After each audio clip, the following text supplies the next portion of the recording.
himself getting passed by multiple cars, as I mentioned earlier on. So Nuoff in a very precarious situation, but he often finds himself in these places. He doesn't qualify as well as he races. Up front, they are getting with Lee Aberdeen and Luca Varani not very far apart at all here. But I just want to see how Alistair Hay deals with Marcello Kessler coming around the old hairpin.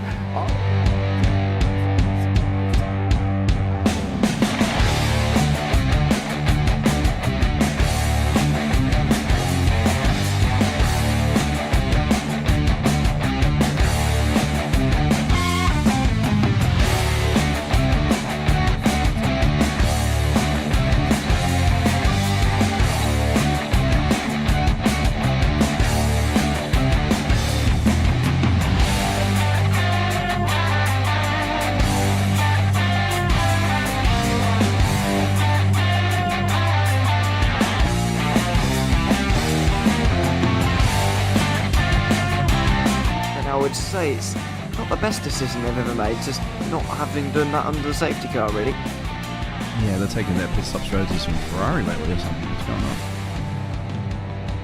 on? In turn one, just too much gas on them, too much feet on the loud pedal, and unfortunately he's dropped him all the way down the order. But Philip Hammer is out in front by an 8.91 seconds.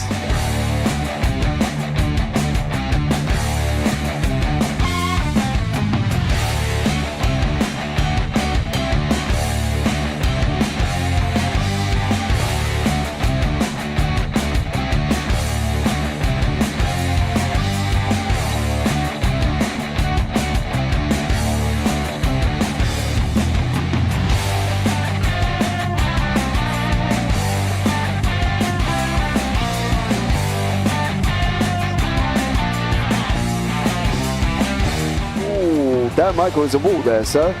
And it definitely doesn't want to be hitting that earlier on as well. Difficult, the understeer is in the dirty air through that final corner because it's such a long corner and you get dragged off into the grass very easily. He'll have the slipstream down towards the chicane. Peterson was briefly alongside, but that slipstream has saved him and kept him in third. Yeah, Varani now lost a little bit of time to Aberdeen, about half a second. Peterson is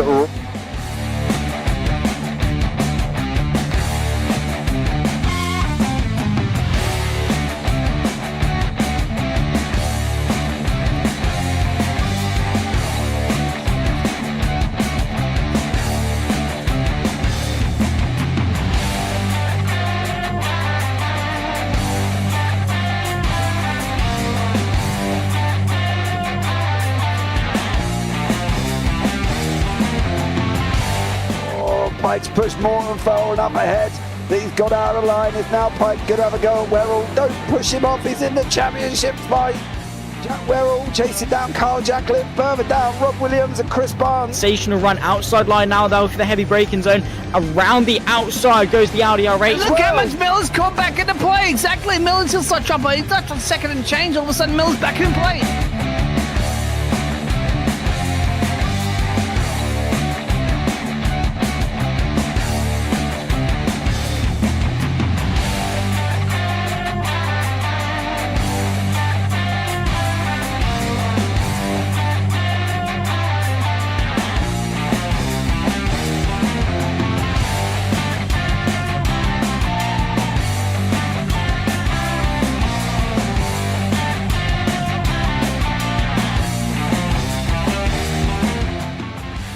On to the back end of Phil Jocelyn. So there's been a lot of movers and shakers in this first 2 laps here for race. Absolutely serious racing league. Everybody's allowed to have fun. Yeah, and it's all about the entertainment. So I hope everybody is enjoying themselves out there in the chat. We know that Ron is been enjoying himself watching the Burger King machines off into the grass a little bit there as they're really bunching up now.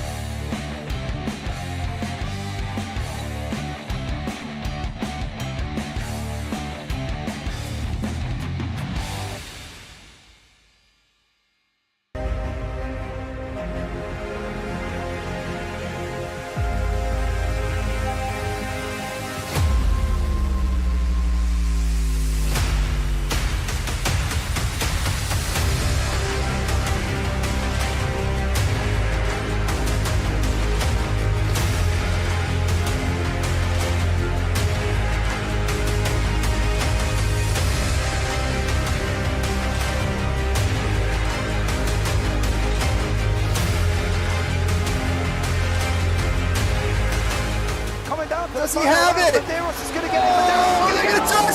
They haven't got it. He's on the outside line though, going into the fastest corner on the circuit. Surely this can't work. Dominic Ligner has got a sensational run outside line now though for the heavy braking zone.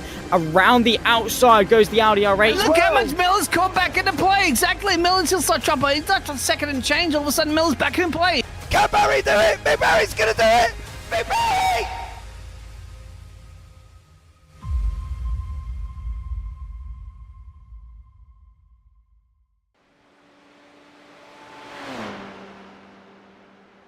Hello everybody and welcome to Imola for round 5 of the Radical Race Series for Season 2 in 2024. It's the mid part of the season. We'll not be visiting the United States of America for 4 rounds now before it sort of bookends our season. 3 out of the final 4 rounds will be over in the United States, as it were 3 of the first 4 rounds we saw in the series. It's time though to go over to Europe. Imola, the only one on the schedule for the moment. It could be our final round with a to be confirmed round still sat there at the penultimate event of our season. Welcome along to JPB once again. My name is Ewan alongside James Parfitt for this round of the championship, and it's sprint and feature format racing again. 9 laps in the sprint race, 15 in the feature, and a circuit that is going to be important to qualify well on because it's not traditionally known for its expansive overtaking opportunities.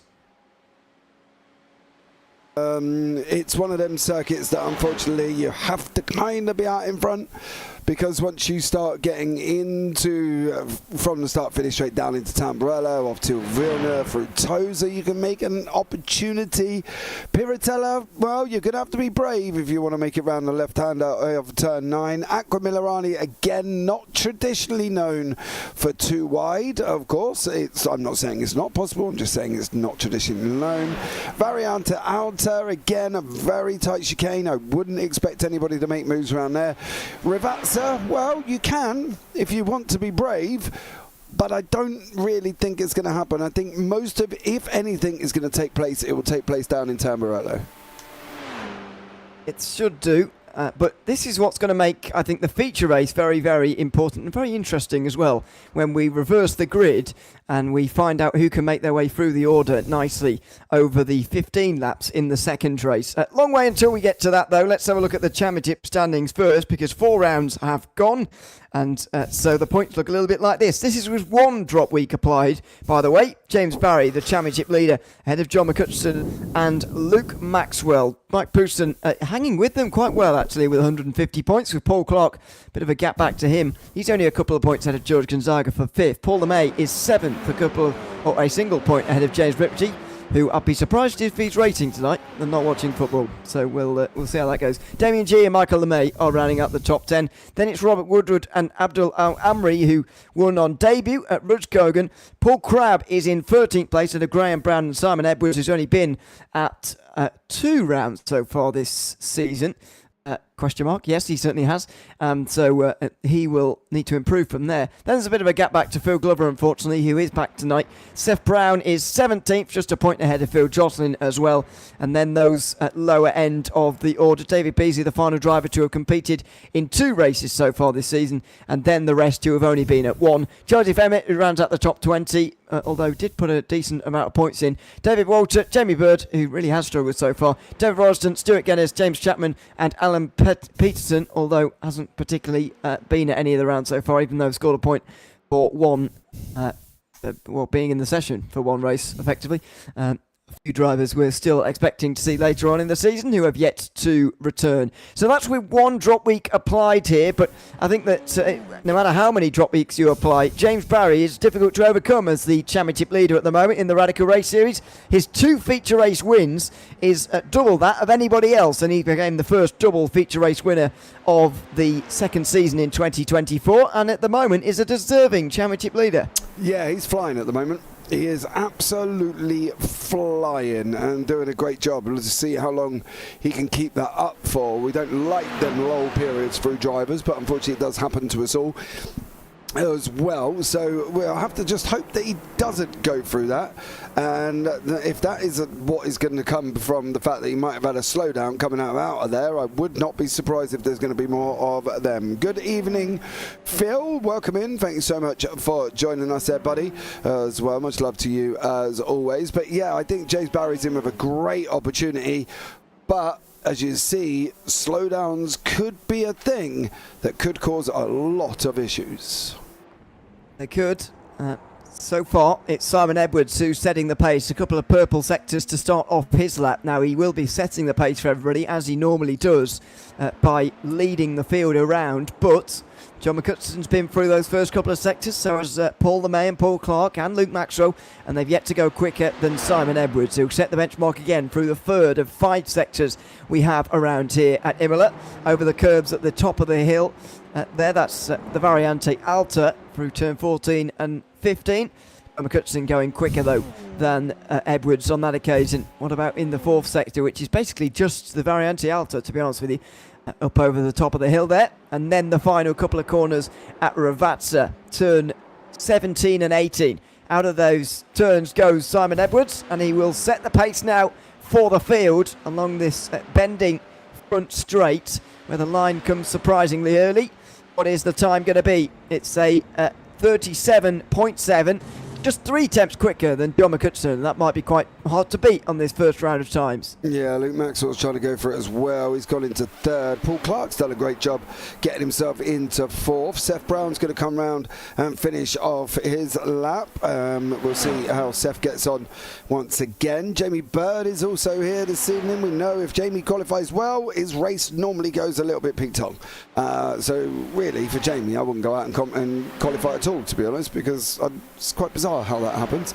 But Robert Woodward is also back here with us and is going to go over the line in set time. James Barry's got a purple in sector 3 along with a green all the way across the board of his lap at the moment. We'll see Robert Woodward come over the line, and then James Barry's going to be not far behind, I would have thought, and he's gone and put himself into 2nd place, so getting close at the top already. Is getting very close indeed, but there will be improvements here on the second round of times. In the practice session we saw just preceding this qualifying session, it was all about Edwards and McCutcheon, who had about 3 tenths of a second over the rest. But it's good that Barry has joined them, because I don't think he really did set a time at all in the practice session. If he did, then it wasn't necessarily competitive compared to what we're seeing now. Simon Edwards is going quicker though. 3 purple sectors so far, and as I mentioned, he is going round first and setting the pace, but either way, that means he is improving on himself here, and so it's going to be another fast time from Edwards, and a faster time too. 37.3 this time, leaving McCutcheon about 3/4 of a second to make up. He's made up half a second, and so he goes into 2nd, just 2 tenths behind. Yeah, Luke Maxwell's just popped himself in 3rd of the top 10 that have qualified. No time on the board for the likes of Michael LeMay, James Chapman, Mike Bousson, and a few others that have not got times on. Maybe they're struggling with track limits. It is a very tight circuit, Imola, for track limits, so they have to be blissfully careful and on the money, because one simple mistake and they get off track, and then the lap's just done. So yeah, it's going to be interesting to see how these guys get on. That's very wide from Mike Bousson, who's just trying to get a bit of extra speed built up for the next lap, although he may still improve here. In fact, he's only just getting onto the board, isn't he? Can't see him on the timing screen at the moment. There goes Barry into 2nd place. Quite close between himself and McCutcheon, it looks like, early on here. But James Barry is very much embedded in the traffic here and a bit further down in the group than Edwards and McCutcheon, who are out front and using the clean air. Very few green and purple sectors hanging about now, though. Simon Edwards not improving in any of the first 3 sectors. Now does go quicker in the 4th, but is probably better off saving himself up for a run onto this next lap. Yeah, going to try it again. He's going to have, what's he going to have, 1 more lap? Maybe 2 at the most, if he can make it round in time to get another lap on the board. But we're going to find out here very, very shortly. What's he going to do in the 1st sector? That's the most important one. Yeah, that's a 37.7 from Edwards, excuse me. That would have put him 4th place if he was a new driver onto the board. So not bad at all. But not quicker than his previous attempts. Really not very many green or purple sectors coming through for the moment for any of the drivers over the line. We'll see if there are any improvements. David Beasley up to 13th place. Stella Cruz just usurps him, though, almost immediately over the line there. Phil Glover's going quicker in all of the sectors for now. Phil currently in 12th position with a 39.6. That's 2.3 seconds off of pole, and I guess this shows that the spread of the field's so large because this is, by all accounts, a very tricky circuit to get right. Yeah, it's not easy, and I think that's the problem. It can be so tough. Imola itself, you know, there's lots of these left, rights, and then you go up to Villeneuve and you're doing the same again. You're doing left, right, round toes, and you got a left, Piratella left, Aqua Minerale, you got a double right, you know, right, left, outer, and they're so easy to get wrong and so easy just to dip a wheel out, get yourself an off track, end up with no lap. And at the moment, Mike Bousson hasn't even got a lap here. No. Not one lap. He has off tracks are plenty, but not one lap. Yes, that'll be off tracks. His teammate John McCutcheon's doing well, though. He's gone purple in the second sector and improving in the ones after that too. I just hope that his first sector wasn't bad enough to sort of put a downer on all of that. He'll go over the line now. Can he go quicker than Edwards? He might have done. Over the line, and it is close. Oh, so close. 6 thousandths of a second, and John McCutcheon misses out on pole at Imola. It should be between those two on the front row, but my goodness, that was close. Yeah, he was. It's so close, isn't it? Between the two, 6 thousandths of a second. That's like minuscule amounts of time. Jamie Bird has got some greens on the board. I don't think McCutcheon's going to get another lap in. I would be surprised. Actually, everybody from about Phil Jocelyn, who's just coming into Villeneuve, might just get round, but other than that, it's not going to be anybody after that. And James Chapman is coming down in 16th at the moment. Oh, James Barry. What about James Barry here? Has he taken pole at the end? He has not. It didn't count, it looks like. It didn't count. I'm not even seeing a time come up. Maybe it didn't register. Bousson goes into 6th place with the improvement at the end here. With so little time remaining, I thought Edwards and McCutcheon wouldn't have a chance to come round again, but it seems they are on another lap here. Although Edwards is off now, you can see the smoke. That's for him right in front, and so it's all about John McCutcheon here. But time is going to run out before he gets to the line. We'll see if he gets the chance to complete his lap time here, because plenty of drivers are wanting to. Into Ravazza now for the final time for John McCutcheon. Nope. A checkered flag will fly, and that will be it. He can't improve. Do you know what's worse? He had 2 purples up there as well. He had 2 purples on the board for John McCutcheon.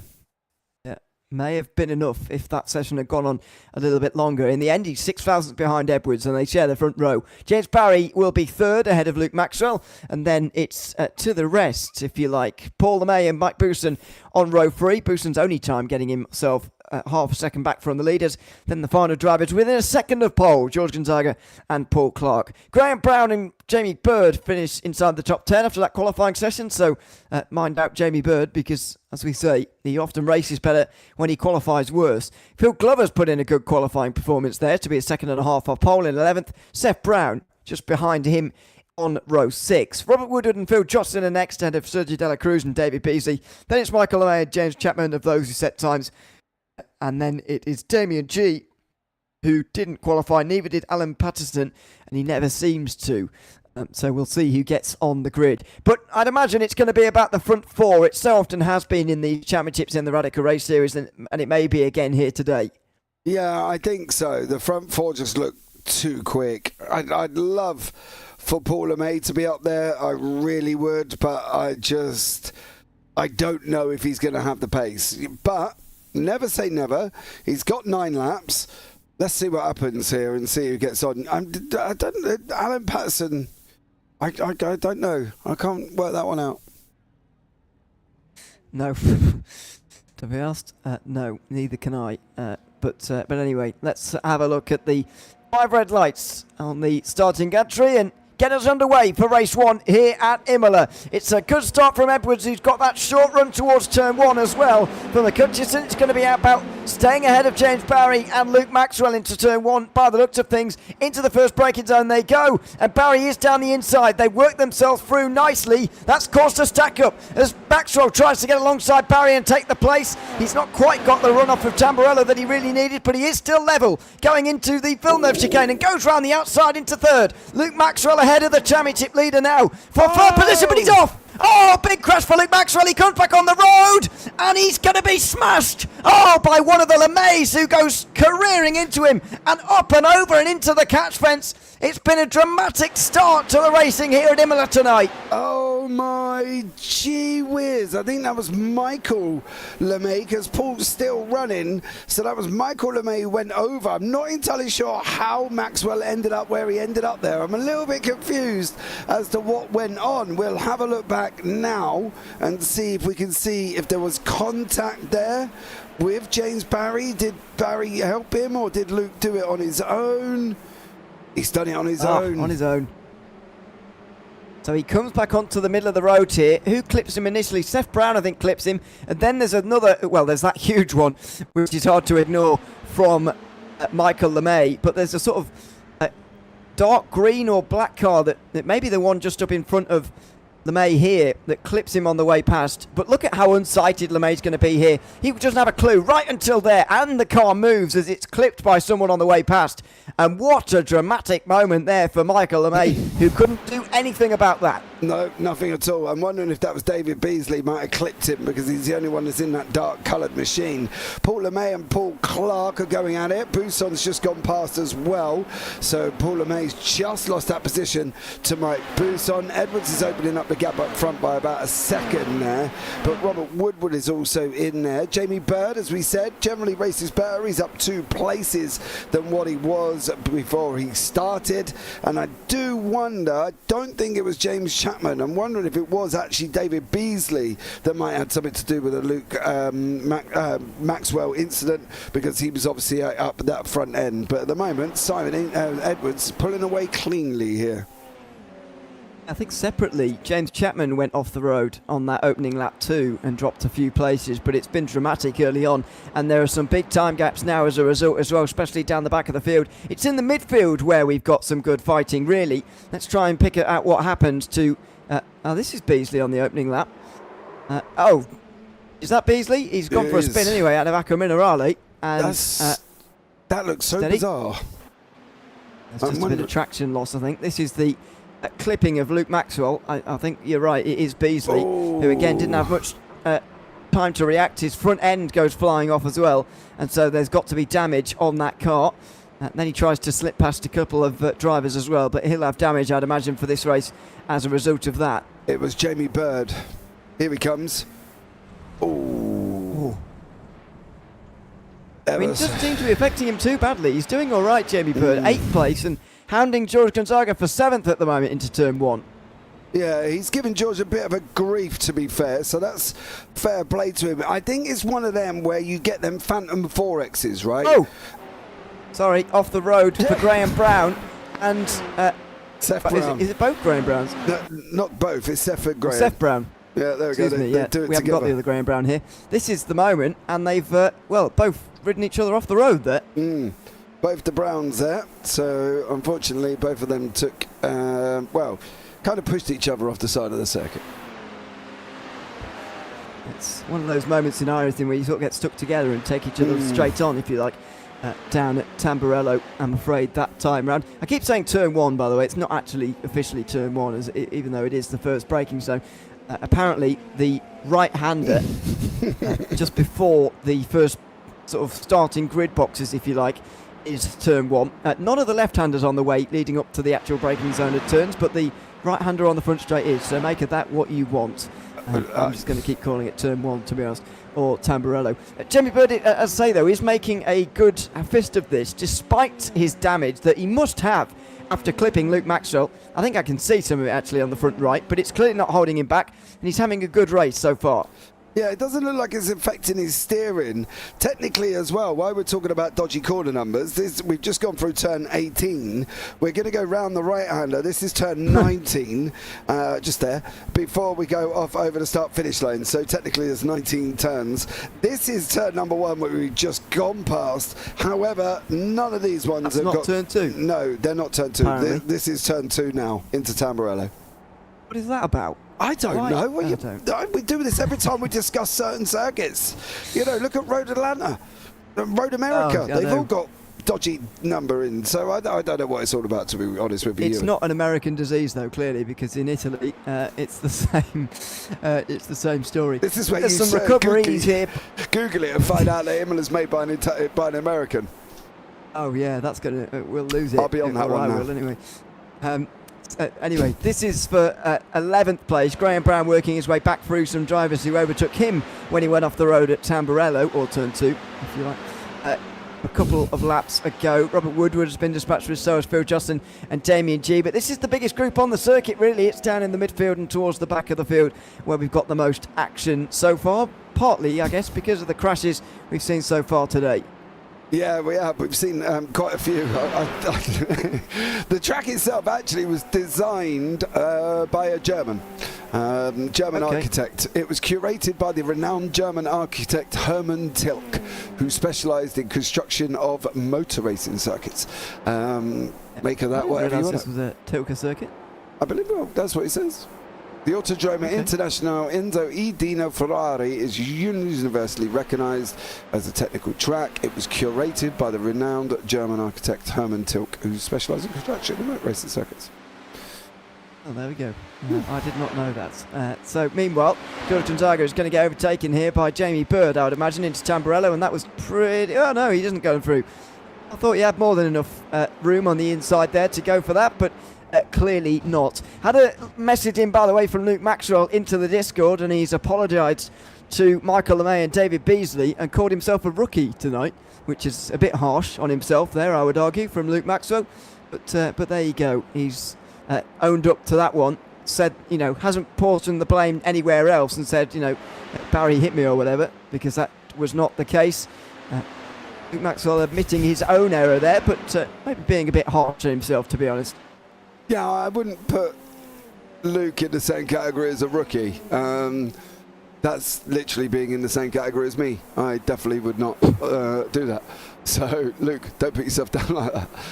You've got another race. Come back, dear sir. You've got time.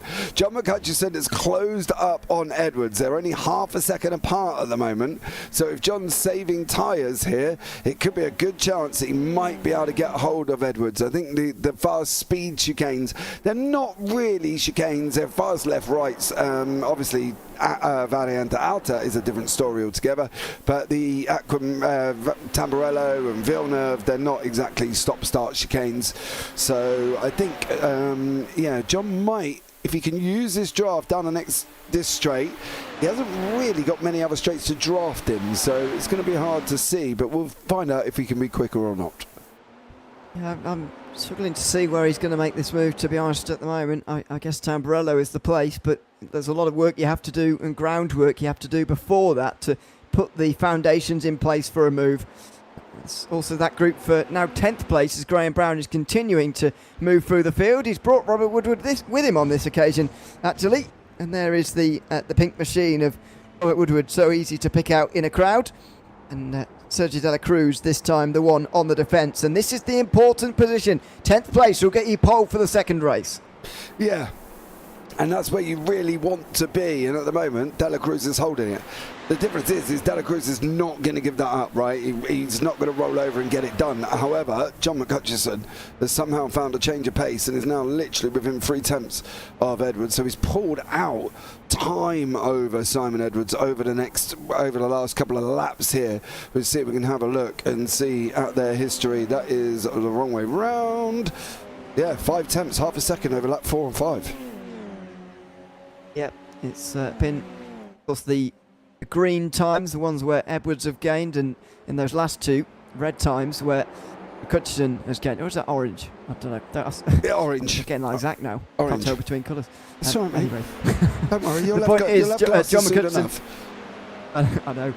The point is, John McCutson's closing in, and he's got a chance here. Edwards staying to the left-hand side here, around turn 1, which is bizarre, but he really wants that inside line for the first braking zone. McCutson's going to have to be brave on the outside here, but he is going to be inside for turn 3, and that may give him first place. Edwards still alongside him, though, and through turn 4, he'll just about hang on, but this is getting dangerous now for the 6-time champion, the reigning champion, of course, as he tries to hold off John McCutson for a win. Yeah, John, I almost thought John had him. Simon opened up the steering a little bit. It was a little bit cheeky on the exit, I've got to be honest, of Tamburello. He opened up the steering, made John go a little bit wide. Little bit more of an issue for Johnny, had to back out, and then, of course, Edwards continued through. But, yeah, it almost looked like McCutcheon got him. Edwards, a little bit cheeky on the opening up of the steering. Well, I think it was all fair in the end. I'm not saying it wasn't fair. I'm just saying it was a little bit cheeky. Yeah.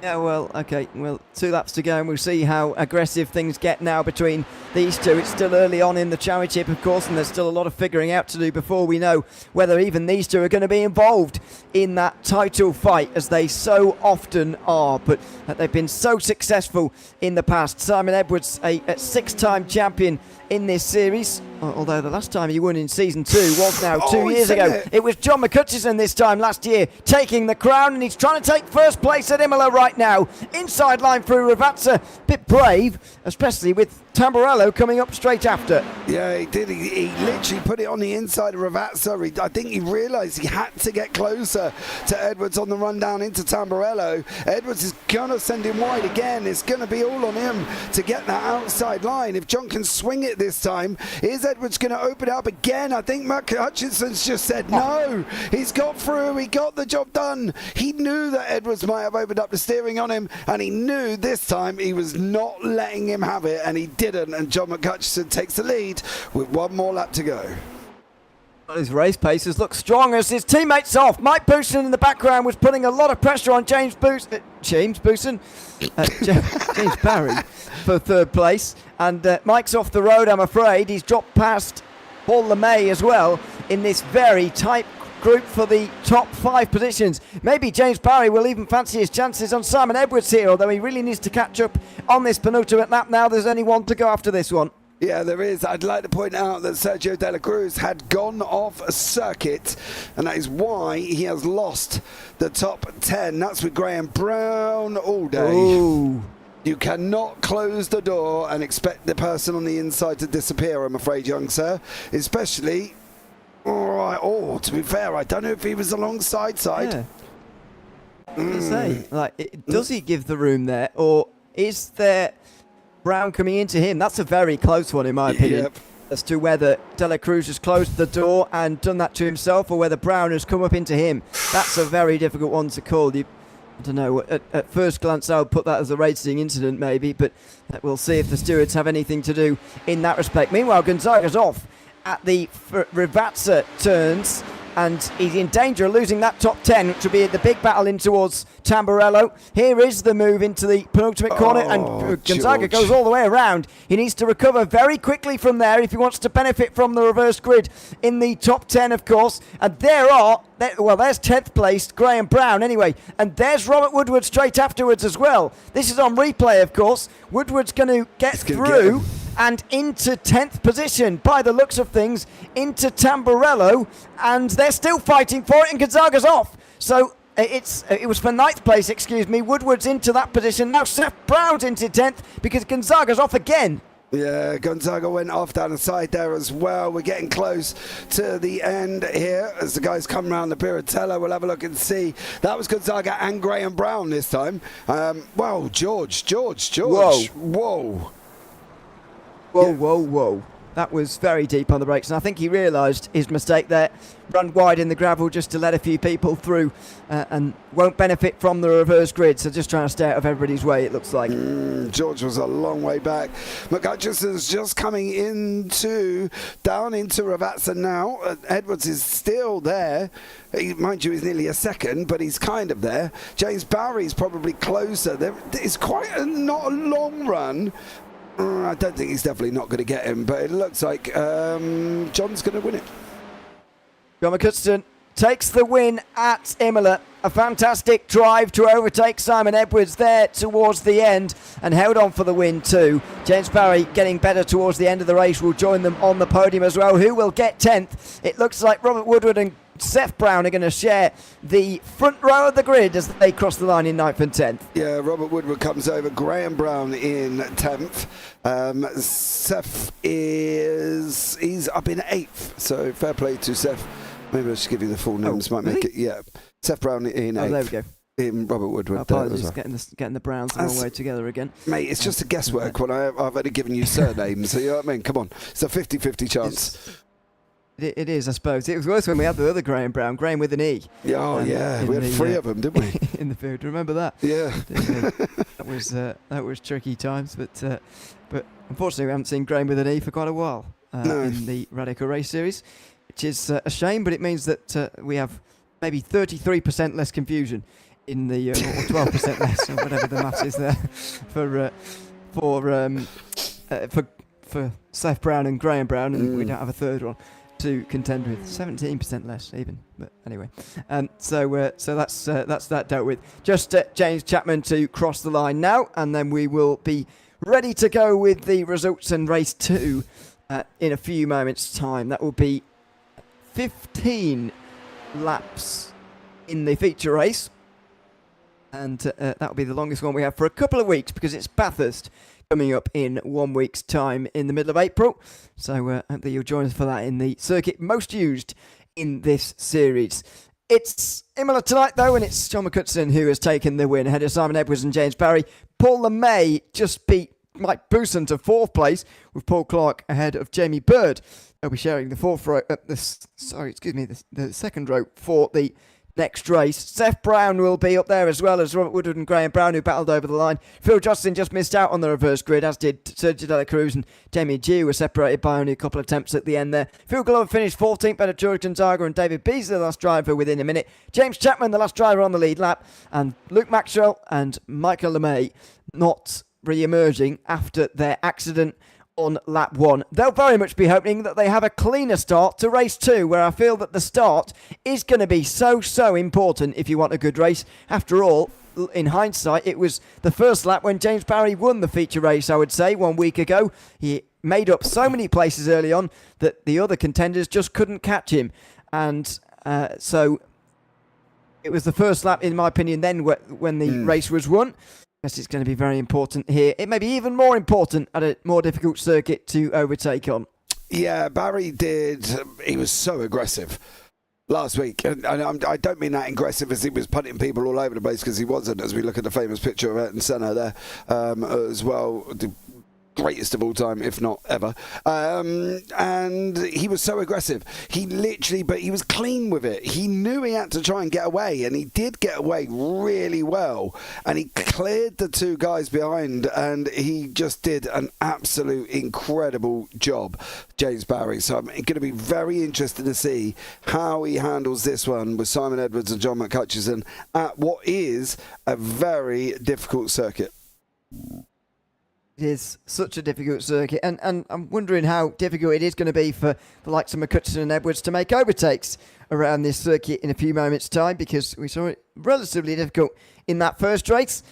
Can we see a second surprise winner of the season, you would say? Abdul Al-Amri winning on debut earlier this season at Rutskogen was a similar situation. Graham Brown and Robert Woodward have got the best chance to do that here, though. They're on the front row ahead of Seth Brown and Jamie Bird. Paul Clark will be ahead of Mike Booson, and then it's Paul LeMay with James Barry, Simon Edwards, John McCutcheon, 8th, 9th and 10th. Phil Johnston and Sergio De La Cruz will start just outside the top 10. Then in 13th position, we're going to see Jamie G and Phil Glover in 14th.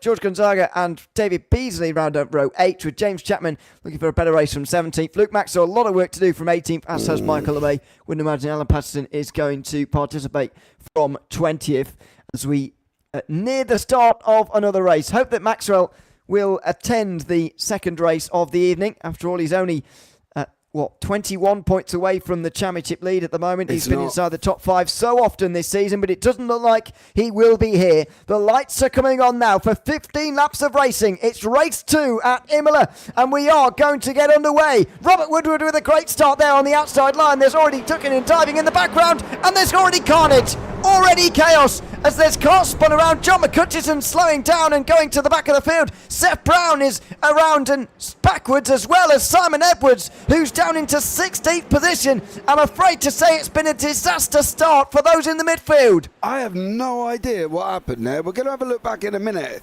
once we clear this first lap, but at the moment I've got Paul LeMay involved, Seth Brown, Simon Edwards, John McCutcheon. John's jumped back to the pits. Seth Brown's jumped back to the pits. I physically do not know what went on. Mike Busson's had to move over. Looks like he's got a slow down. Edwards, as you say, is all the way down in 16th. McCutcheon's in the pits. Maxwell's not here. And at the moment, James Barry is sitting in 6th. So if anybody's got an opportunity to score some mighty points in this round, it is James Barry, because the other 3 are nowhere to be seen. So yeah, very bizarre. Very bizarre. Robert Woodward moves over. It looks like he got a slow down. But we'll have a look back at the start in a minute. Yeah, we will. Paul Clark down the inside in the meantime at the Variante Alta, and so he's up now to the podium places. But James Barry is just so good at this reverse grid race. Only 2 positions made so far, admittedly, but he's avoided the early carnage. Meanwhile, Mike Busson trying to get down the inside of Robert Woodward as well, who's had his head kicked in a little bit here, I'm afraid, in this opening lap of the race. He's now down to 5th position, and I can't imagine James Barry is going to wait for very long to make that an outside of top 5 position for Robert Woodward very shortly. Out over the line to complete the first lap. Still 14 to go here, and a great chance for Graham Brown to take the win. Maybe Jamie Bird as well, but it's Brown who leads for the moment. Let's have a look at what happened last time we were on the start-finish straight. Starting back in the pack here with John McCutcheon, who won the first race. Seth Brown doesn't get off to a very good start. And then he slides at the second part of the acceleration. Slides straight into Paul LeMay, who collects John McCutcheon and Simon Edwards, and in some ways the 4 of them, or the rest of them anyway, are lucky that those 4 went off to the right hand side of the road, out of the way of everybody else, or more than half the field would have been caught up in that. Yeah, Edwards is now in the pits. Edwards is in the pits and out. John McCutcheon is out. Simon Edwards, I think, is on the track. There he is, just coming out of the pits. But chaos. Sorry to interrupt, but that's right. he needs the points, doesn't he, Edwards? He's already missed 2 rounds. He didn't have a very good Watkins Glen. This season's already falling apart a little bit. Yeah, it is, and you're right. He does need the points. He's basically a long way back from the guys in front, right? I put it in perspective for you. James Barry on 187, Simon Edwards on 69. Yeah. Too many. And that's, by the way, with 1 score deducted from Barry. That's all of Simon Edwards' scores added together as a result of the fact that he's only been at 2 rounds. So just to explain why it's so important, as we say, it's for points, but at the moment Edwards is on 15. If he'd have just retired with the rest of them, he could have gone down to and lost a couple of other points depending on where he retired, etc., with McCutcheon and Seth Brown, who's going out again. That will be to gain an extra point. But if there's other problems for people, he can gain a point of position if he's outside the top 5. So that's worth bearing in mind. James Chapman's just gone off the road, for example, and lost a few places. That could be one that he overtakes. Robert Woodward's clearly had problems. I'm not sure if he's been off the road, but he's already down to 15th. This is a circuit where people can go off the road and retire, and for every person that does that, Simon Edwards overtakes, he'll gain an extra point. He's got 33 seconds to Robert Woodward, and he's only got 12 laps. He's got to pull out over 2.5 seconds a lap here. That's a big ask. Only 1 average size Imola accident will make up 33 seconds, to be fair. So that's the thinking, really. And if these guys keep fighting like this, then who knows? He might even get there on speed as well. It's only a couple of seconds a lap. And don't forget, he was quicker. He was more than a couple of seconds a lap quicker in qualifying than some of these drivers. I don't know. That's a big ask. That's a mammoth task. Yeah, it's not going to be easy, I'm afraid, for Edwards, and it will be especially disappointed with the fact that it wasn't really his fault. I suppose not especially Seth Brown's fault either. He just lost the traction there. And Paul LeMay, John McCutcheon and Simon Edwards were all taken out as a result. At least I think it was LeMay. Yeah, if you have a look, you'll be able to see just what happens, doesn't it? Yeah, it's the blue and red, I think, of LeMay, who doesn't hit him, but just gets tagged around, and there's the contact which sends them into McCutcheon and Edwards, who couldn't react either. Nobody could really react to that. No, he bogged. The problem was Seth Brown bogged down. Right, he bogs down off the start. We'll see it again just before we go back to live here. He pulls away there, wheel spun, hits the accelerator now, and then he's off. And his back end comes around again. So he's bogged down once. He's gone to hit the accelerator to try and get going, and the back end said, whoa, no, hold on, not too much, please, and has decided to come round on him. So Robert Woodward there, right up the back of Paul LeMay. Simon Edwards, 28 seconds now to James Chapman. Again, Chapman last time out, 141.95. Edwards, 148. Not really comparison considering Edwards come out of the pits. Yeah, and the fastest lap of the race from Edwards as well. While we were on replays there, Mike Buxton went off the road again, I'm afraid, and has dropped back to 6th place. At the moment, he's taking 1 step forward and 2 steps back in this race with the overtakes and then mistakes that he's making. It's promoted James Barry to 4th as well, who's now hounding Paul Clark, and we may well see a 3rd feature race win for Barry, who's starting to have a really good season, and he can maybe start to dream of a first Radical Race Series championship, but it is still early on. Of course, this is the biggest group on the circuit, from 12th place back to 14th, and the one that Simon Edwards is really hoping battles, because then he can catch them up. James Chapman just went for a spin in the background, and he'll really be hoping that he can take a point off of Chapman. But this is James Barry towards the line for the 4th time. A long way to go in this race, and he doesn't need to rush these moves, but he can't afford to let Brown and Bird get too much further away. He's about half a second off them, a couple of attempts off them maybe. Each lap he spends behind Clark here, and it looks like he'll spend another one behind because he can't do it into Tamburello. What about Bousson just behind? He can't do it either, and Gonzaga defends his 5th position. Yeah, but you know the problem for James Barry at a very tough circuit? Who's he got in front? Huh. yeah. Paul Clark. Yep. He is super wide, after all. He is. His car is, anyway. Oh, off. Graham Brown's off. Graham Brown's going to give them both a free place by the looks of it here, as he's gone off at Toadser, it is. The hairpin at the bottom of the course, and now Clark's going to go to the inside. Over the top of the hill, he can't do it, but that's a free position, if you like, or at least a free margin that they've made up. No catching necessary for Graham Brown, who's gone off. Yeah, no, Graham Brown is there. He's going to be, where is he at the moment? He's dropped down the order, isn't he, Graham Brown? No, he's still in 2nd there. So Graham Brown's still in 2nd. So even though he went off, he retained that position. So as you can see here, this is what he does. And goes off the side of the circuit coming into Toza. Right rear did hit the line, but I think he's just going to spin round on his own. Half a spin. Jamie Bird goes out. Oh, nearly doesn't go out. And then James Barry and Paul Clark. So, yeah, going to be a tough front 3 at the moment now, because Graham Brown, Paul Clark, James Barry, generally on the roundabout the same pace going in the first race. Jocelyn LeMay really having a battle through the Ravazza corners.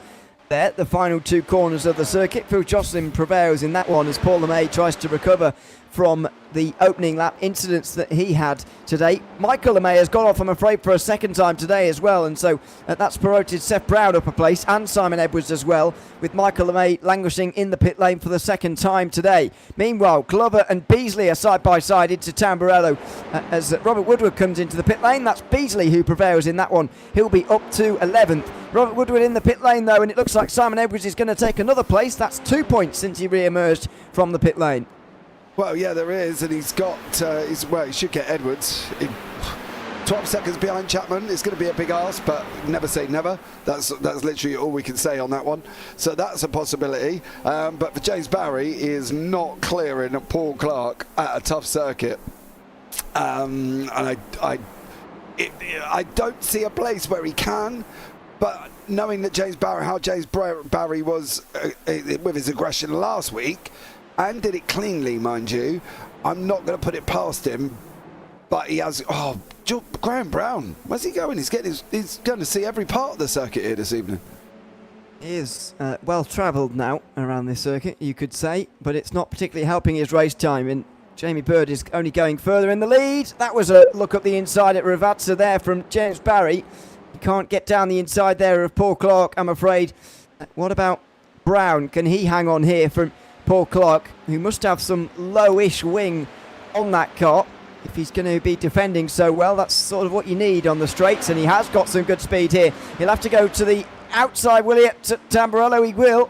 He looked up the inside but couldn't do it, and when he saw the outside, backed off into the first braking zone on the lap. Good run through here, actually, and so we'll have the speed into Villeneuve as well, but there's no way he'll go for a move here, is there? Oh. Well, he thought about it, didn't he? Goodness me. I didn't think he would do that, but he went for it and thought about it at least. He stays third, though, and James Barry trails as well. Mike Buxton and George Gonzaga also catch up in this battle for second place. Yeah, it's just clearing Paul. It is literally clearing Paul at a very, very tough circuit. You can see James Barry's had to send it. He's had to. Paul's going to carry the speed around the outside. It's going to be a no again. Whatever Barry's going to do, right, he needs to do it decisively. He needs to not half-hearted it. He's just got to send it. But look at the defense from Clark. Clark's went, well, you're not going up the inside of Ariane or outer, mate. I don't know where you think you're going to go. And I can guarantee Paul Clark will probably try to send him around the outside of Tamburello. But however, as we've seen it work with John McHutchison, it could work with James Barry. So sometimes staying to the other side of the circuit might be better, giving up that inside line. But it depends if Clark can carry the speed. Well, let's see. This is sort of removing the chance for a race win for all of these guys, although we're less than half of the way through the race. It's really time to start making moves. If you're Barry or Buxton looking for a win here, Buxton's closing to Barry, and so the championship leader may well be forced into a move purely to defend his own position here. Clark's going to hedge his bets by going through the middle of the road, but Barry goes to the outside anyway, and he might well have it. No, he's over the curbs. Oh, he's held on to it. Buxton's going to try and come through as well. Where does Gonzaga go? He's going to make it free wide on the way towards the second chicane here, and James Barry has to back out of it because he sees his teammate alongside. That was all very awkward as Clark tried to defend his second position, or third position, excuse me, from James Barry. Sent the championship leader all over the curbs at Tamburello, and he's now dropped places. Oh, there was initial contact on the way in. Paul had the room. That's the problem. James Barry did not have the run going in. There was contact on the initial as they're starting to head down. But if you have a look here, Paul was already ahead, well ahead going through the exit of Tamburello.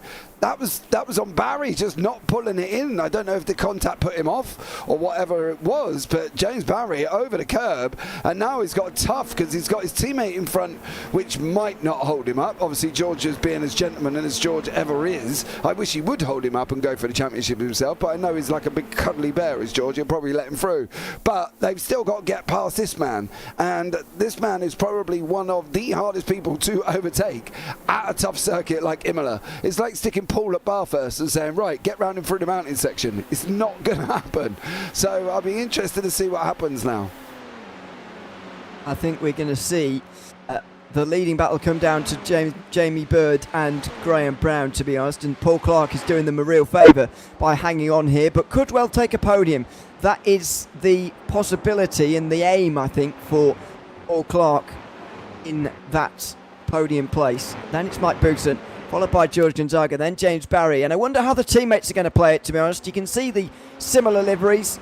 Gonzaga with the red accents on the front splitter, Barry with the more purpley blue, that's purple, isn't it, on the front of his, and other accents around the car. Wonder how they're going to play this, though. Is Gonzaga just going to roll over immediately, or is he going to give it a go himself? Is Barry going to be expecting him to move over here? What's going to happen? They might well wait for the battle ahead of them to transpire, although maybe not as well. There's only 6 laps to go. They can't afford to hang around here forever. I'm hoping they don't. Don't roll over. Don't do it. Just go for it. If you're quicker than your teammate, do it on track. The first rule of racing, you've got to beat your teammate, along with don't take your teammate out, of course. If you're going to be quicker and you're going for a championship, just do it. It's like Max and Checo. Checo rolls over like a poodle with his legs in the air, gets his belly tickled every single race, and just go for it. Just literally, physically go for it. That is, of course, when Checo is actually ahead of Max, which doesn't happen very often. But look, they've just got to go for it. That's it. Oh, He nearly hit him. Buson nearly hit him there as well. Mike managed to get it stopped, but he was so close there. But yeah, please just go for it. You want to get past him, do it on track. And he's got a great chance here as Gonzaga to put some distance between himself and his teammate. Actually, here we go. Is there going to be a move here into Tamburello? He's looking left and right. Well, he's not going to find any space on the left. He'll have to go right. Oh, he didn't do it early enough because he would have got room otherwise from Buson, who misses the second apex. That was an unforced error. And now Gonzaga's going to have the run, is he, towards Villeneuve? Barry certainly is going to have one on his teammate, and he'll look up the inside, but he doesn't cede the position. Now he'll take a defensive line into the second part, into Tozer. He's now going to move over, I think. And there goes Barry. So he moves over to the right-hand side, lets his teammate go. It's now James Barry's turn to have a go at passing Mike Buson. No! George! Just no! The problem is do you see where Buson parked his car coming through Tamburello? Right in the middle of the racetrack. And said, go on then, pick a side. I'm here, pick a side, and they didn't, because they didn't know which way to pick. Neither of them did, and that was the thing. Buson parked his car so well. He literally parked it so well in a place that they didn't even know which way to go, and that was it. For Barry to now get past Buson's going to be tough. Buson's got a Clark, which we know is some days impossible depending on what the circuit you're at. And we must talk about Jamie Bird, right? Just really quickly. I know there's a battle going on. Go Jamie Bird. That's all I can say. He's got to be up front. He's going to finish it off, hoping he takes the win, because he is the nearly man that does so well. When he qualifies high, his race is poor.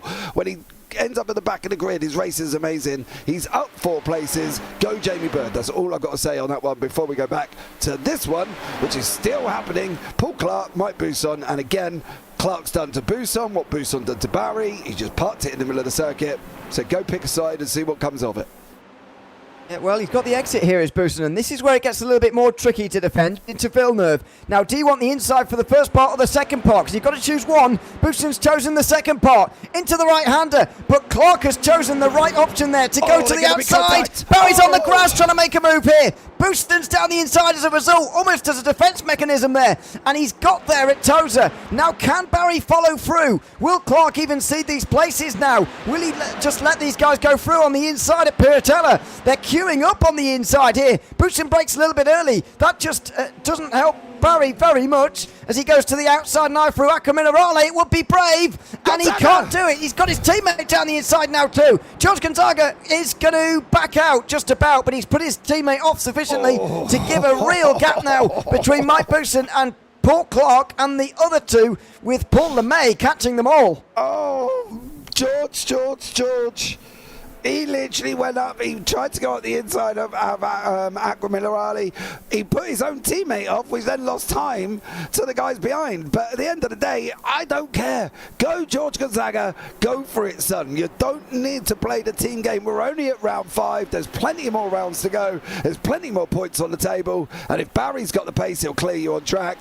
Paul Clark, for them brief moments there, he looked like Bambi on ice. He could not get that car stopped, Ewan. He couldn't get it turned. He was harassed. It was like I can't think of a decent analogy, but it was horrendous for Paul Clark. He just got swamped. I probably don't want to think of an analogy for that one, to be honest. I can, but I probably can't say it on the broadcast. We'll leave that for afterwards, maybe.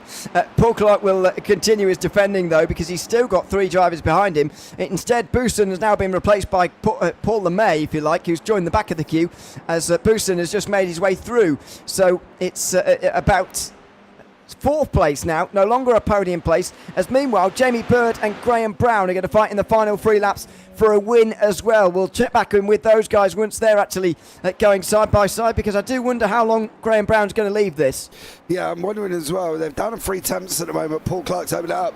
Flies around honey, by the way, just to let you know, would be the clean version of what I was thinking of earlier on. And James Barry is now trying to go at Paul Clark again through Variante Alta. I don't think he's going to make it through this time. Oh, Clark! Oh my dearie me, if you're ever going to park it on an apex, you might as well do it at the most difficult corner on the racetrack. Variante Alta just gave Barry nowhere to go. Clark's not going to give out, James. You've guys got. Oh no! Oh, He's gone! Oh, and there's Gonzaga's another gone. spin for George Gonzaga as well!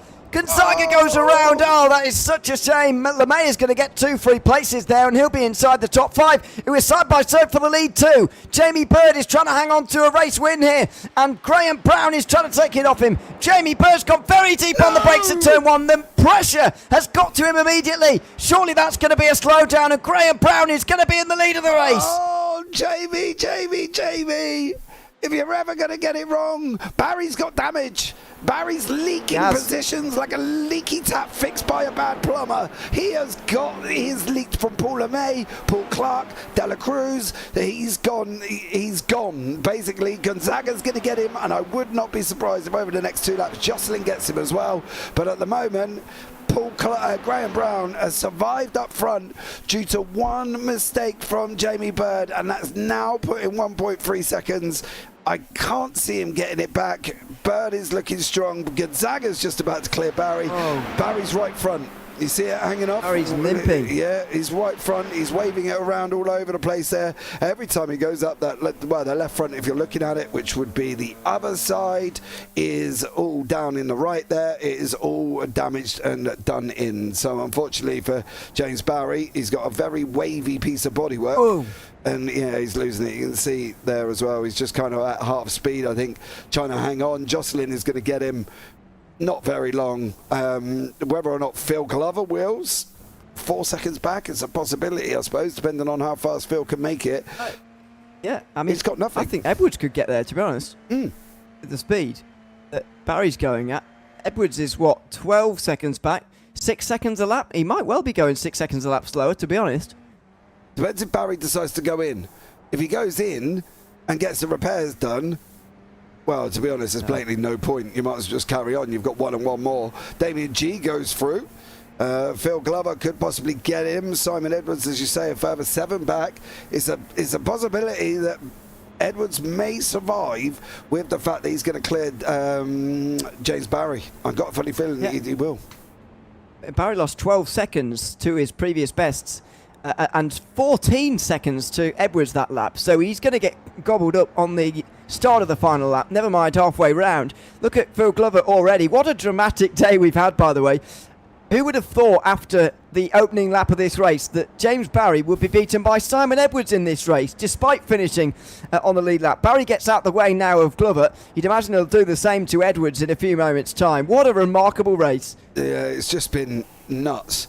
Michael LeMay's out, John McHutchinson's out, Luke Maxwell was out. Edwards went into the pits right at the beginning, let's not forget that. And we gave Barry the greatest opportunity, they gave James Barry the greatest opportunity to go and score a meteoric amount of points. And then, unfortunately, this happened. And then it was just nowhere for Barry to go, and that was it. That little piece of touch over on the back end of Paul Clark, and that is what did it. And unfortunately for James Barry, it's looking like Edwards is going to get him. There's Edwards there. There's Barry. You can see him now, physically see him. It's going to be another place he's going to gain. At least he's going to reduce it to a single point, but he did lose out on points in the sprint race as well. So over the course of the day, that's going to be a few points lost for James Barry, I'm afraid to say. Meanwhile, Graham Brown could be on his way to a race win, a feature race win for the first time this season. We've had 3 different winners in the first 4 rounds. It looks like we're going to get a 4th different feature race winner in what's been a very entertaining season so far. And we talk about sort of a top 4 drivers in this series, consisting of Luke Maxwell, who didn't even participate in this second race, John McHutchison, who was out at the opening lap, Simon Edwards, who had issues on the opening lap, and James Barry, who's had issues later on. In fact, only one of those 4 has taken a feature race win so far in quite a manic season. Yeah, it has. This has just been a crazy season, really, so far. It's been so up and down, so whirlwind. It has just been nuts. And do you know what? I'm loving every single minute of it. I think it is absolutely amazing as Graham Brown goes down now for the final 2 corners. So it's going to be Graham Brown's day by the looks of things.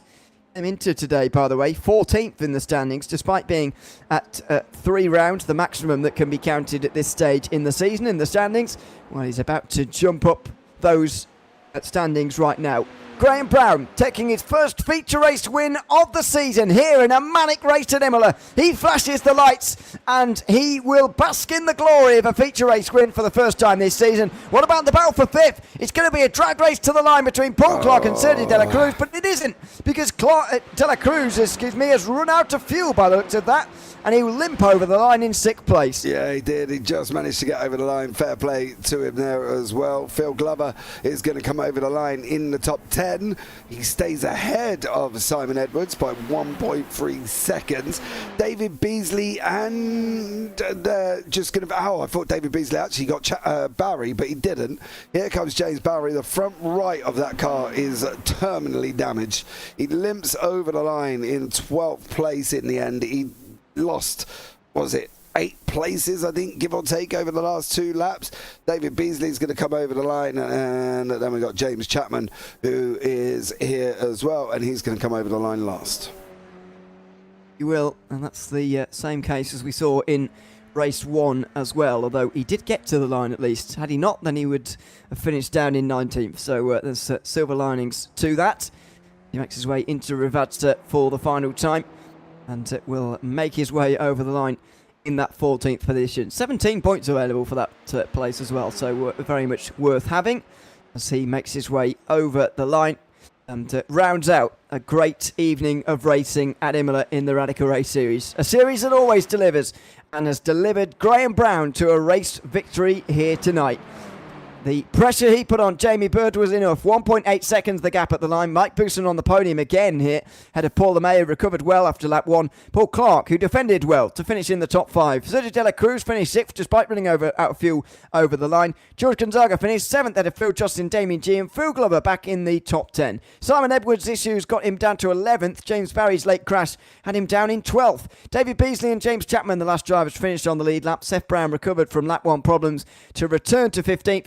Robert Woodward, Michael LeMay, John McCutcheon, Luke Maxwell all retired early on. Alan Patterson never made the race. So that is it for racing tonight in Imola, and what a couple of races we have seen. We've got the feature race winner with us now, Graham Brown, joining us. Welcome along, Graham, to the broadcast booth. Good to have you with us again. Feature race victory on this one. We're going into tonight, just how confident and how comfortable were you with a pretty difficult circuit by all accounts? I wasn't confident or comfortable, so it's a complete shock that I got a result today. I couldn't get my quali setup working, so I just stuck on the Watkins Glen for the sprint and feature. And then I must have had some luck. Something must have happened to the fast guys behind, because I think they were about a second a lap quicker than me, so something has definitely happened back there.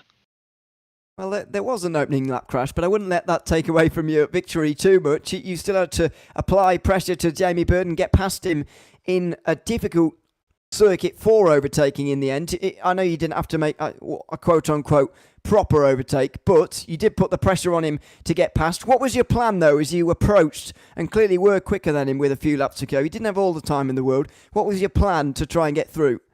It was literally just put him under pressure, see if he cracks, but I didn't want to get in too much of a battle because I could see the guys behind weren't a million miles off.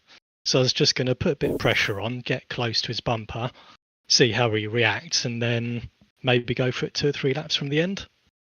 But he kind of must have got a slowdown, I think. Yeah, I would have thought so for going across the chicane like that through the first chicane, but there we go. Is there anyone you'd like to give a shout out to, Graham, before we let you go? Just shout out to everyone on the league. It's the racing so far this season's been incredible, nice and clean. Really good job, guys. It certainly has. Thanks so much, Graham, for joining us once again, and congratulations on the win. Thanks, gents. Thanks very much, Graham Brown there, the winner tonight at Imola. 3rd place was Mike Bousson, who's slowly creeping his way up the championship, our lad as well. Welcome in, Mike. Good to have you with us after another podium drive from you today. But that battle in the second race was quite fierce. Clark at the front of it for a while. You had James Barry involved there as well. Paul LeMay caught the group at one stage too. George Gonzaga there as well. It was very chaotic indeed. Just how was the racing out there tonight? Tough. if I'd cleared Paul Clark on the first chance I got and didn't make a mess of it, I think I stood a good chance of obviously being a few grid slots higher. But yeah, as we well know, It's Paul Clark. he's Paul Clark, and he's fast where it counts, maybe slow where it doesn't count, but he's fast enough where it you want to actually push the overtake. So it was becoming a little bit thing, and my driving then got sloppy, and obviously I've probably slid off the track a couple of times. So I didn't do myself any favours really. But Imola is not a good one for me. So to be fair, I shouldn't be too disappointed with that. Exactly, and it's another great race for you, I'll say, especially in the feature race. That's your 4th time in the top 5 in the feature race out of 5 now. What are you hoping for from the rest of this season? Because you're not all that far away in the championship, our lad, with issues for James Barry, Simon Edwards, and a lot of those around you today. In fact, none of the 4 who qualified in the top 4 finished in the top 10 during that feature race. You were the first one to do so. How are you feeling about the rest of the season now? I don't know what the tracks are. I'll take it as it comes. And I had, I think the first 2 races were basically non-races for me. So I'd like to think this will help me creep up. And my main target tonight really was James. I could see he was struggling, and obviously I don't know exactly the points, but I thought myself, James is my target. If I try and get in front of him, I'll chalk that up as a good race. Yeah, I think you would have gained a little bit. I won't read out all the tracks to you, but I'll give you the next one. Bathurst is in 1 week's time. How are you feeling about that? Like Bathurst, obviously it can be a little bit of a lottery, but I generally go well there, as long as I can, as most people can keep out the wall. Yes, that is the main aim. Is there anyone you'd like to give a shout out to before we let you go? All the carrot pickers in Somerset tonight. You do a fabulous job. Is it carrot picking season? Practically, yes. It's a bit early, to be fair, but Okay. you know, I just got to give a shout out to them. You know, no carrots an being grown. amazing job they do. Amazing job. Okay, well, By sure everyone who likes Somerset, carrots will be not Spain. sure everyone who likes carrots will be very Not thankful. local. Oh, Yeah. dearie me. Anyway, let's not. I've got to go. I'm bidding on a new tractor on eBay right at the moment. I don't want to miss out. Right. Thanks very much, Catch you later, Mike. boys. Congratulations on another Bye. podium. We'll see you in a week's time. Catch you later. Bye bye. Thanks very much. Mike Booston there, always causing a bit of carnage in the broadcast booth. So there we go. Let's hope for some sanity from Jamie Bird, who's finished second in the feature race tonight. Welcome in, Jamie. Good to have you with us. I mean, it's a great result for you to be on the podium again, but it is one that comes where you've lost the lead quite late on. So how are you feeling at the end of that race? Hello, Jamie. Do we have you there? Oh, Jamie? Doesn't sound like it. I No. can't hear him at the moment. Hold on, we'll give him a minute. we'll give him a minute and get Phil Glover in the meantime. Hopefully we can get Jamie back once he's sorted whatever he needs to. Let's chat to Phil Glover though once again, who's back in the Radical Race Series and back in the top 10. Phil, in that second race. How was it for you? Yeah, it makes a change, doesn't it? Made up for the first race because I didn't qualify bad actually for me, 10th, but then just completely messed it up on the grid, didn't I? So pretty much to the back as usual. Second race. I drove okay actually. I thought for me anyway, fairly incident free. I mean, was there something that you did a bit different in qualifying that you managed to get right in terms of your method, or was it this circuit the way you were able to qualify a little better? Because we noticed as well that you had a very good qualifying this time around. Yeah, I'd love to know because I'm hopeless at qualifying. So I don't know, to be really honest. If I knew, it would be very helpful. I do like that track though. Simon in the past has coached me a fair bit on that, so I think that helps. Yeah, you would think so. By the way, just lastly as well, what was your opinions on Imola as well? It's one that maybe you like or love or don't like in the world of sim racing? What was it for you? I quite like it. I think that shows by my result really compared to the few that we've had recently. So yeah, I think it's quite technical. I think there's a lot of time to be made up in that little chicane at the top of the hill. But yeah, no, I enjoy it. Yeah, it was good to see you out there again. Is there anyone you'd like to go shout out to before we let you go? Well, ongoing shout out to Simon for assisting me and everybody in the league again.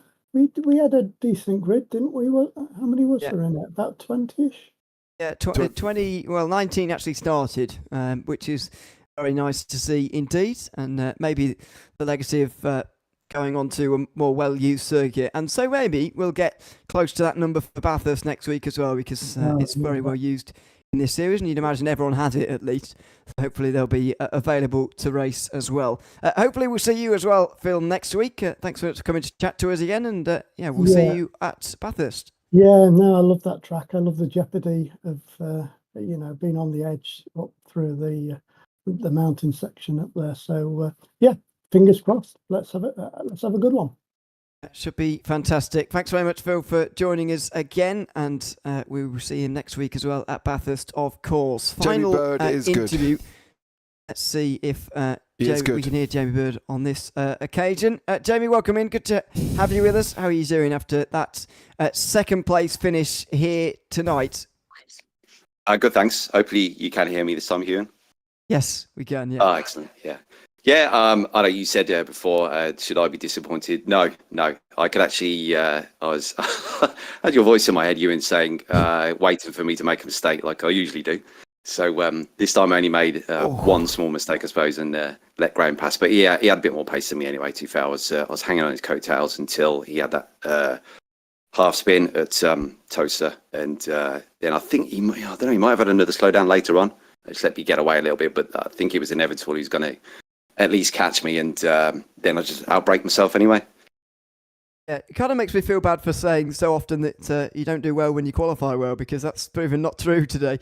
Qualified well, raced well in race one, and got yourself up there for the second one as well. Just what was it about this circuit that you were able to get right here today and showed some really good pace at? I've played a little bit with the setup. I've never touched the dampers before, and tried to learn a little bit about it in the last week or two. I don't really think I've done much. It's probably more of a placebo effect, but I can get the nose to turn in the way I want it now and not have the back end let go. And also, to be honest, I stepped out of the rig for a few weeks, and I came back last week and didn't have a great one. But sometimes you've got to just, even for the stuff you love doing, you've got to walk away from it and kind of reset your enthusiasm for things. Yeah, it's not a bad idea, certainly.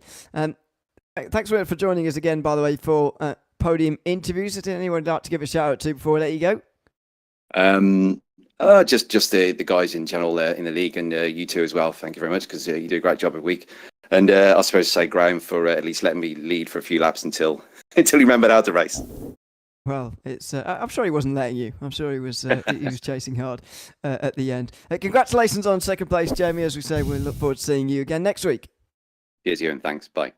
Thanks very much, Jamie Bird there, second place tonight in the feature race at Imola. Well, that just about does it for us here tonight from the wonderful circuit that is Imola. Oh, I don't know what James has done. Maybe brought Jamie back in the booth, but anyway, there we go. I haven't touched anybody. Oh, right, okay. To be fair, everyone's free to join, so maybe you just did it. I don't know. But anyway, let's move past that. And let's focus a little bit on next week as well, because we saw a wonderful, wonderful couple of races here tonight, I've got to say. Thoroughly enjoyed them both. And always great to get surprise winners in this series. Maybe not the case in race one, which was pretty normal, you could say, compared to what you're supposed to see in a Radical Race Series event. However, what a fantastic feature race we saw. Surprise winner in some ways in Graham Brown. Good racing overall. And in the end, it wasn't a case of it being impossible to overtake. I feel it was just the right balance for it being a real challenge to get past someone, but it wasn't impossible by any means. No, it wasn't. It was tough. Tougher than probably most of the tracks ever. But they managed it somehow, so I'm happy. I think it was good. It was a really good race, and the feature was just, well, crazy. Yeah, it really was, and thoroughly enjoyable as well. I hope that you'll join us again next week at Bathurst. It's the most well-used circuit in the Radical Race Series now. Everyone knows their way around there. We should get a good grid too, so look forward to your company then. Big thanks to everyone who's been tuned in tonight as well. I've been Ewan O'Leary, James Parfitt has been alongside me, and until we see you in 1 week's time down under, it's goodbye for now.